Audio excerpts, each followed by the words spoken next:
So what if the universe wasn't silent? What if it's been talking to us this whole time? Not with words, but in a language made of patterns, of light, and of life itself. Today, we're diving into a really fascinating source that makes this very case, and honestly, it might just change the way you look at, well, everything.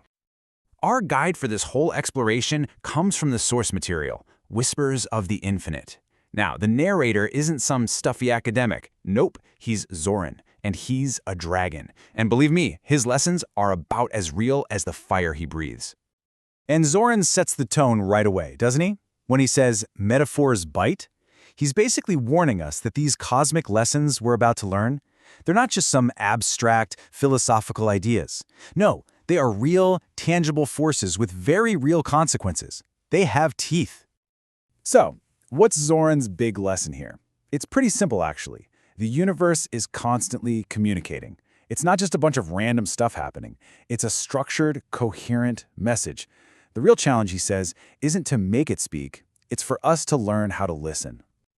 And that's the million-dollar question, isn't it? I mean, if there's a cosmic language, it's got to have rules, a grammar that holds it all together. So how does the universe build its sentences? What are the fundamental principles at play here? And here's the answer Zoran gives us. The grammar of the universe is mathematics. But wait, don't tune out. We're not talking about complex equations. We're talking about simple, elegant patterns that repeat themselves on every single scale you can imagine, from the tiniest particle all the way up to entire galaxies. A perfect example is the Fibonacci sequence. The rule is incredibly simple, right? You just add the last two numbers to get the next one.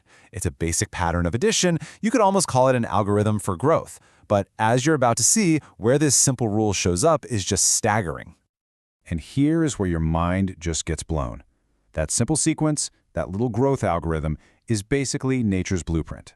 Its geometric shape, the golden spiral, is what shapes the seeds in a sunflower, the curve of a nautilus shell, and yeah, even the sprawling arms of spiral galaxies. The same simple rule, governing life and the entire cosmos. Okay, so the universe speaks in these mathematical patterns. Cool. But how does that cosmic grammar get translated into life? How does a universal rule become a biological reality? Well, the answer starts with the absolutely incredible journey of a single particle of light. Just try to wrap your head around this journey for a second. A photon is born deep inside the sun's core, but then it takes 40,000 years just to bounce its way to the surface.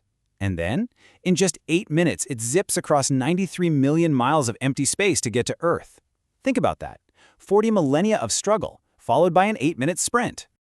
And here is the crucial connection, the punchline to that photon's long journey. When that 40,000-year-old particle finally slams into a leaf, its energy powers photosynthesis. It is literally ancient starlight, a message from the distant past that creates the food that we eat and the very air that we breathe. But these cosmic patterns aren't just an external thing. They don't stop with galaxies and planets. The universe's language also echoes deep inside of us, shaping the very way our minds work. Take our dreams, for instance. According to Zoran, they are not random gibberish. They are our brain's way of using symbolic patterns to process powerful emotions. Look at the slide. The image, flying, falling, that isn't the real message. The feeling is the signal. Dreaming of flying is about triumph. Dreaming of falling is about anxiety. And it's not just dreams. Our brains are absolutely hardwired for another powerful pattern: stories. Look at the difference here. When you recall a dry fact, just a couple of language centers in your brain get involved. But when you hear a story lights up the whole brain. Your motor, visual, and emotional centers all fire at once. And that's why facts are up to 20 times more likely to stick when they're wrapped in a narrative. A story is basically the brain's native language. Okay, so we've journeyed from spiral galaxies all the way down to the neurons firing in our own brains. But what does all of this actually mean for you? Well, this brings us to the final, and I think the most important message from Zoran.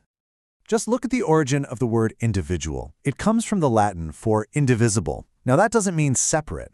It means undivided, whole, unrepeatable. And that distinction is so important. It means you aren't just some tiny fragment of the universe. You are a complete, unique expression of it. And this leads to Zoran's beautiful final point. If you think of the universe as this magnificent, endless song, then you are not just a listener sitting in the audience.